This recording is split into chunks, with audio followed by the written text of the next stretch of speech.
আসসালামু আলাইকুম। আজকে একটি কামিজ কাটিং ভিডিও আপনাদের সাথে শেয়ার করলাম। এটা একটি 3 পিসের কামিজ। তো একটু খেয়াল করলে বুঝতে পারবেন এখানে গলায় ডিজাইন আছে। তো আমি ডিজাইনের মাঝ বরাবর কাপড়টি 2 ভাঁজে ভাঁজ দিয়ে নিয়েছি। কাপড়টি এখানে যেহেতু একটু টানা বেঁকা আছে, তো আপনারা চেষ্টা করবেন সমানভাবে ভাঁজ দিতে। এখানে কামিজের যতটুকু মাপ আছে পুরোটাই রাখবো। তো এখানে আমি পুটের মাপ নিয়ে নেব 6.5 ইঞ্চি এবং পুট ডাউন এখানে নিয়ে নেব 6.5 ইঞ্চিতে। আর এখান থেকে নেব বডি। তো বডি এখানে 40 বডি কামিজের জন্য 4 ভাগের 1 ভাগ আসে 10 ইঞ্চি এবং সেলাইয়ের জন্য আরও এক্সট্রা 1 ইঞ্চি নিয়ে নেব। তো এখন আমি পুটের যে মোহরার যে দাগটি এটা মিলিয়ে নেব। তো এখান থেকে আমি ফাড়ার অংশটুকুর মাপ নিয়ে নেব। এখানে 12.5 ইঞ্চিতে মার্ক করে নেব আর মাঝ বরাবর দাগ দিয়ে নেব, যেহেতু এখানে কোমরের মাপটি আসবে। তো উপরে বডির মাপ এবং এই যে কোমরের মাপ একই হবে। মাজার যে মাপটি এখানে আপনার 1 ইঞ্চি ডাউন দিলেই হবে।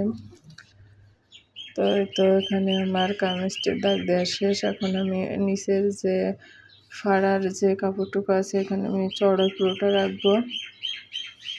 তার জন্য এখানে আমি ফিতাটা আড়াআড়ি রেখে আমি মার্ক করে নিলাম। তো দেখলেন কত সহজে কামিজটি মার্ক করে নিয়েছি। এখন কাটিং করে নেব। তো এখানে একটা কামিজ কাটতে গেলে 2-3টা মাপ হইলেই যথেষ্ট। আপনারা একটু খেয়াল করলেই বুঝতে পারবেন এবং সহজ নিয়মে দেখানোর চেষ্টা করেছি। এখানে প্রথমে বডির মাপ, পুটের মাপ এবং মহড়ার যে মাপ এটি জানলেই হবে।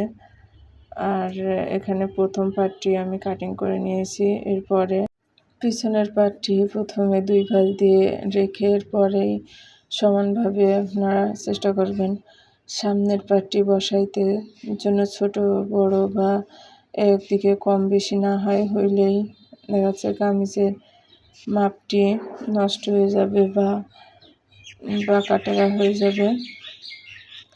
তো এত সুন্দরভাবে বসিয়ে এরপরে কাটিং করে নেবেন। আশা করি কামিজ কাটিং আপনারা দেখে একটু হলেও বুঝতে পারছেন যে কামিজ কাটিং কিভাবে সহজ নিয়মে কিভাবে করা যায়। তো এখানে আমি এখন হাতাটি কাটিং করব। তার জন্য এখানে একটি হাতা আগে কাটিং করে নেব। তো প্রথমত কাপড়টি 2 ভাঁজে ভাঁজ দিয়ে নিয়েছি এবং চওড়া এখানে রাখছি 9 ইঞ্চি এবং লম্বায় আছে 17.5 ইঞ্চি 18 ইঞ্চি। তো এখন মোহরার যে এই দাগটি এখানে আমি 2.5 ইঞ্চিতে ডাউন দিয়েছি এবং মোহরে এখানে আছে 6 ইঞ্চি এবং সাথে সেলাইয়ের জন্য 1 ইঞ্চি। তো এটা আমার প্রথম হাতাটি কাটিং করা শেষ। এরপরে সেম নিয়মে আমি প্রথম হাতাটি দ্বিতীয় হাতার উপরে রেখে শুধু কাটিং করে নেব। তো এখানে আমার দ্বিতীয় হাতাটিও কাটিং করা শেষ। তো আপনারা দেখলেন কতটা সহজ নিয়মে আমি এখানে কামিজটি কাটিং করে নিয়েছি।